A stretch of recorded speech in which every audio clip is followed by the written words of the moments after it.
بسم اللہ الرحمن الرحیم۔ اللہ رب العزت نے مسلمان کے دین میں حسن اور اس کے دین میں استقامت کے لیے دعوت اللہ کو شرط کا درجہ دیا ہے۔ دعوت اللہ وہ شرط کا درجہ رکھتی ہے اپنے دین پر استقامت اور اپنے دین کے حسن و جمال کے لیے۔ اگر مسلمان اپنے دین کی دعوت کو چھوڑ بیٹھے گا تو اس کے قدم اپنے دین سے اکھڑ جائیں گے۔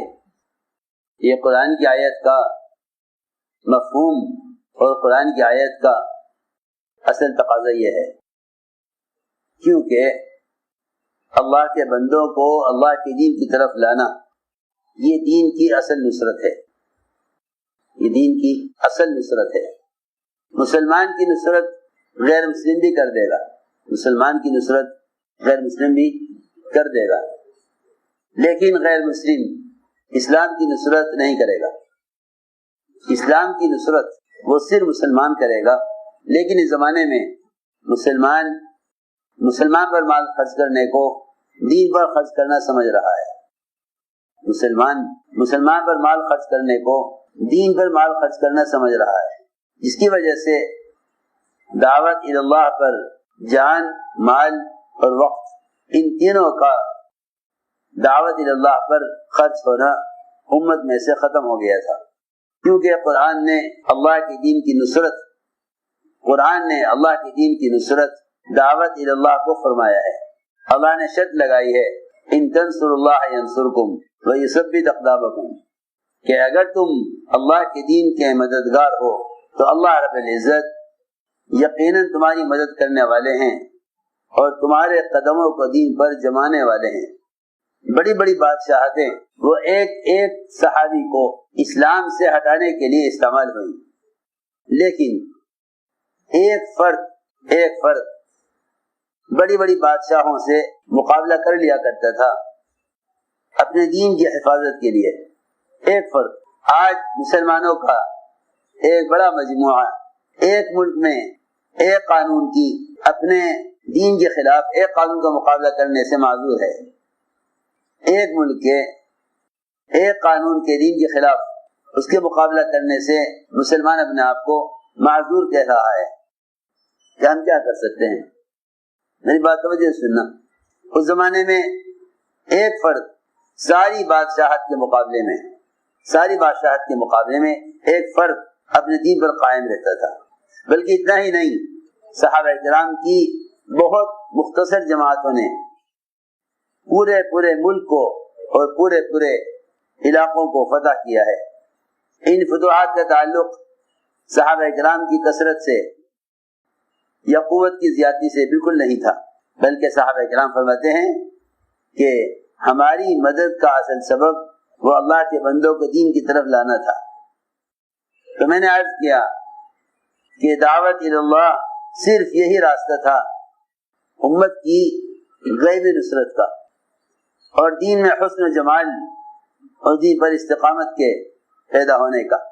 عبداللہ بن حذافہ رضی اللہ تعالیٰ عنہ روم میں کام کر رہے تھے بھی جماعت کے ساتھ۔ روم کے بادشاہ نے ان کو قید کرایا اور ان کو نصرانی کی دعوت دی کہ آپ نصرانی ہو جائیے۔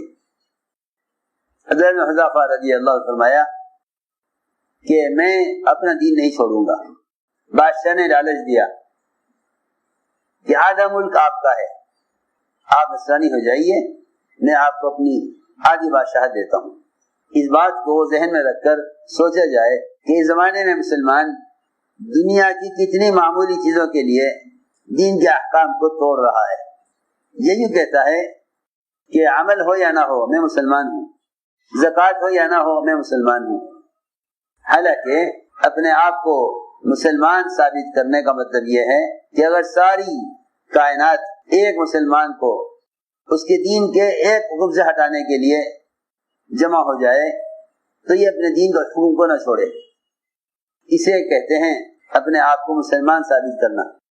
ایک معمولی چیز کے لیے مسلمان دین کے احکام چھوڑنے کے لیے تیار ہے کہ اگر دنیا میں یہ چیز ملتی ہو تو دین کے فلاں احکام کو چھوڑنے میں حالات کا تقاضا یہ ہے۔ لوگ کہتے ہیں کہ بھائی کوئی حرج نہیں ہے، اس لیے کہ مسلمان مجبور ہے، معذور ہے. ہماری بات یاد رکھو، دعوت اللہ کے بغیر کوئی مسلمان اللہ کے یہاں معذور نہیں سمجھا جائے گا. دعوت اللہ کے بغیر کوئی مسلمان اللہ کے یہاں معذور نہیں سمجھا جائے گا. کوئی مسلمان دعوت اللہ کے بغیر اللہ کے یہاں معذور نہیں سمجھا جائے گا. اس لیے کہ جب تک اپنے دین کی خود دعوت نہ دے اس وقت تک یہ اللہ کے یہاں اپنے دین پر چلنے میں معذور و مجبور نہیں سمجھا جائے گا. دعوت اتمام حجت کے لیے ضروری ہے، ذمہ داری کے ادا ہونے کے لیے دعوت اللہ ضروری ہے. مسلمان یہ کہتا ہے کہ یہ قوانین ہیں، یہ حالات ہیں، ہم ان حالات میں کیا کر سکتے ہیں. سب سے بڑی بادشاہت روم کی بادشاہت، سب سے بڑی بادشاہت روم کی بادشاہت، اور روم کے بادشاہ نے عبداللہ بن حذافہ کو نصرانیت کی طرف بلایا. فرمایا کہ تیری آدھی بادشاہت نہیں، عرب کی ساری بادشاہتیں مجھے مل جائیں اور تیری پوری بادشاہت مل جائے، لیکن میں فلک جھپکنے کے بقدر بھی محمد صلی اللہ علیہ وسلم کے دین کو چھوڑنے کے لیے تیار نہیں.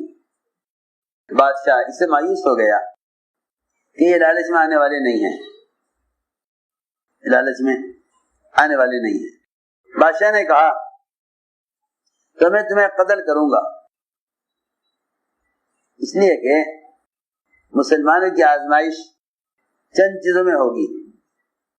اللہ تعالی ان کے مال میں نقصان لاویں گے، یہ دیکھنے کے لیے کہ یہ مال کے نقصان سے دین پر قائم رہتے ہیں یا نہیں. اللہ تعالی تھوڑی سی بھوک لاویں گے، تنگی، دیکھنے کے لیے کہ یہ دین پر قائم رہتے ہیں یا نہیں. اللہ تعالیٰ تھوڑا سا خوف لاویں گے، یہ دیکھنے کے لیے کہ اس خوف کی وجہ سے اپنے دین سے ہٹ تو نہیں جاتے. اللہ نے ہر اطلاع کے ساتھ شے کا لفظ استعمال کیا ہے. شے کا مطلب یہ ہے اللہ تعالیٰ بہت کم دن اور بہت معمولی آزمائش لاویں گے. وَلَنَبْلُوَنَّكُمْ بِشَيْءٍ مِنَ الْخَوْفِ بِشَيْءٍ مِنَ الْجُوعِ، تھوڑا سا نقصان جان اور مال میں، اور تھوڑا سا نقصان، تھوڑا سا خوف، تھوڑی سی بھوک. اس کے بعد فرماتے ہیں مبشر الصابرین، یہ حالات میں حکم پر جمنے والوں کے لیے خوشخبری ہے. حالات میں حکم پر جمنے والوں کے لیے خوشخبری ہے. تو میں نے عرض کیا کہ عبداللہ بن حذافہ رضی اللہ تعالیٰ عنہ نے نہ قبر کی پرواہ کی نہ اس کی بادشاہت کی پرواہ کی، بلکہ فرمایا کہ میں اپنا دین نہیں بدلوں گا، اپنا دین نہیں بدلوں گا. آخر یہ ہمت، یہ قوت کہاں سے تھی؟ اللہ رب العزت اپنے دین کے مددگاروں کے ساتھ ہیں. ہمارے ایسا فرماتے تھے اپنی ذات سے پورے دین پر چلنے والا دیندار تو ہے لیکن دین کا مددگار نہیں ہے. مسلمان ہی سمجھتا ہے اپنی ذات سے دین پر چلنا یہی کافی ہے، حالانکہ اپنے دین کی حفاظت کے لیے، اپنے دین پر استقامت کے لیے اور اپنے دین کے حسن کے لیے ضروری ہے کہ آپ دوسروں کو دین کی طرف دعوت دیں.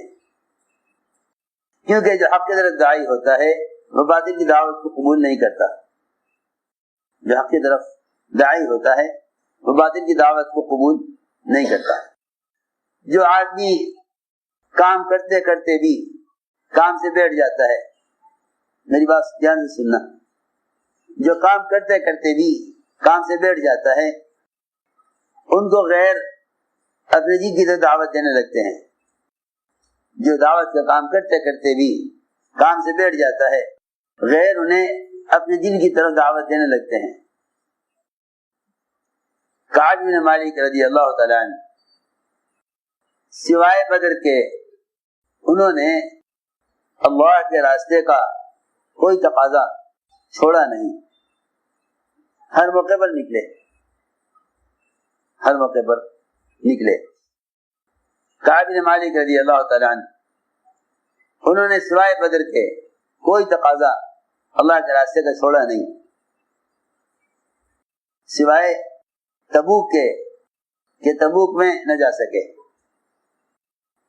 اس پر ناراضگی ہوئی، اللہ بھی ناراض، اللہ کے رسول بھی ناراض۔ آخر ناراضگی کی کیا بات تھی؟ جتنے بھی صحابہ کرام کے زمانے کی مختلف غلطیاں ہیں، کسی غلطی پر اللہ کے رسول اور صحابہ کی ناراضگی ایسی نہیں ملے گی جیسے اللہ کے راستے میں نکلنے میں تاخیر کرنے پر ناراضگی ہوئی۔ یہ بات بہت دھیان سے سننا، کیونکہ اللہ کے راستے کا خروج اور دعوت یہ دین کی حیات کا ذریعہ ہے، دین کی حیات کا ذریعہ ہے، اور دعوت اللہ اپنے دین پر استقامت کا ذریعہ ہے۔ اس نقل و حرکت میں کمی کا آنا دین کے مٹنے کا ذریعہ ہے، اس نقل و حرکت میں کمی کا آنا دین کے مٹنے کا ذریعہ ہے۔ اس لیے سخت ناراضگی اس بات پر ہوئی کہ کعب بن مالک رضی اللہ تعالی عنہ تبوک کیوں نہیں گئے؟ سنو دھیان سے، اس سے بھی زیادہ بڑی بڑی غلطیاں ملیں گی صحابہ کے ساتھ، حالانکہ اللہ ان کو معاف کر چکے ہیں، اللہ ان سے راضی ہیں، وہ اللہ سے راضی ہیں، لیکن صرف اللہ کے راستے میں نکلنے میں تاخیر کرنے پر ناراضگی ہوئی۔ اس کا مقصد بتانا یہ تھا کہ اللہ کے راستے کی نقل و حرکت میں تاخیر کرنا اور اللہ کے دین کے تقاضوں کو بلا عذر چھوڑ دینا، یہ اللہ کی ناراضگی کا سبب ہے۔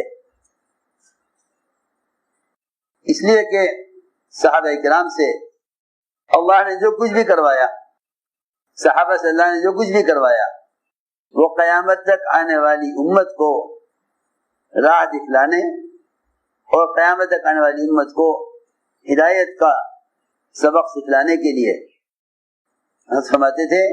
اتنا ہنگامہ اس لیے ہوا کعب بن مالک کے ساتھ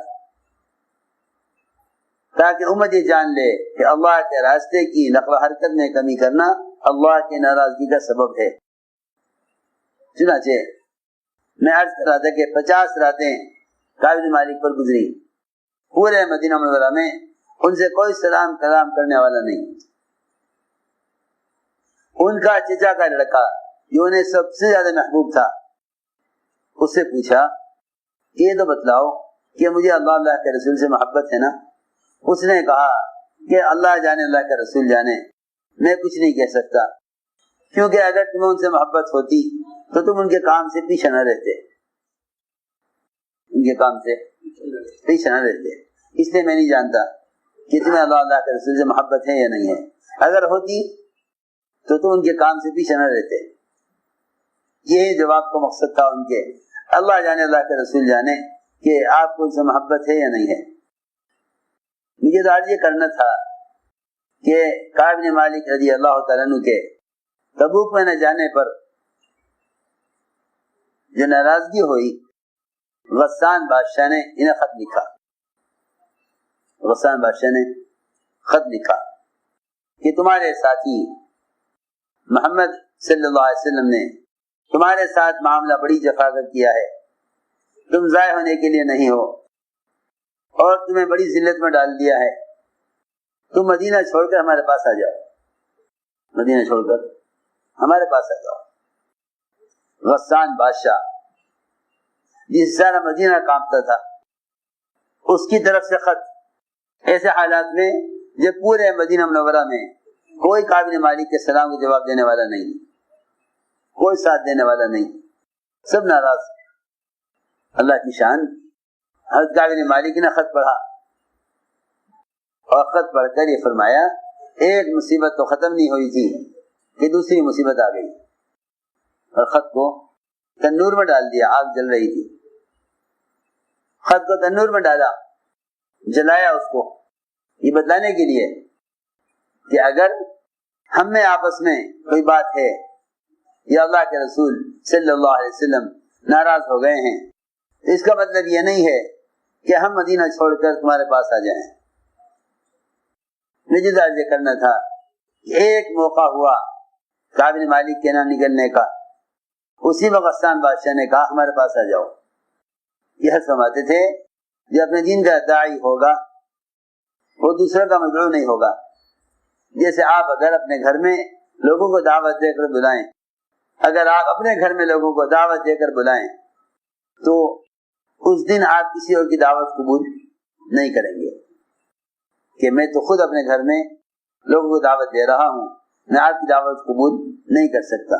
بڑے سے بڑا وزیر، بڑے سے بڑا مالدار، بڑے سے بڑا آدمی آپ کو اپنے گھر میں بلائے، آپ آنے سے عذر کریں گے، بلکہ یہ کہیں گے کہ میرے اپنے گھر کے اندر دوسروں کو دعوت دی ہوئی ہے، میں ان کو چھوڑ کر نہیں آ سکتا. بہت آسان بات ہے سمجھنے کے لیے کہ جو اپنے گھر میں دوسروں کو دعوت دے رہا ہو وہ کسی اور کی دعوت قبول نہیں کر سکتا. یہی اصل بات ہے کہ اگر مسلمان اپنے دین کا داعی ہو جائے تو یہ غیروں کی دعوت کو قبول نہیں کرے گا. اگر مسلمان اپنے دین کا داعی ہو جائے تو یہ غیروں کی دعوت کو قبول نہیں کرے گا. اور اگر یہ دین کی دعوت سے بیٹھ گیا اور دین کی نصرت سے بیٹھ گیا تو اس کو غیر اپنی کی طرف دعوت دیں گے اور اس کے قدم دین سے اکھڑ جائیں گے. اللہ رب العزت نے دین کی نصرت پر نصرت کرنے کا اور قدموں کے جمانے کا وعدہ کیا ہے. ان تنصروا اللہ ینصرکم ویثبت اقدامکم. ان تنصروا اللہ ینصرکم ویثبت اقدامکم.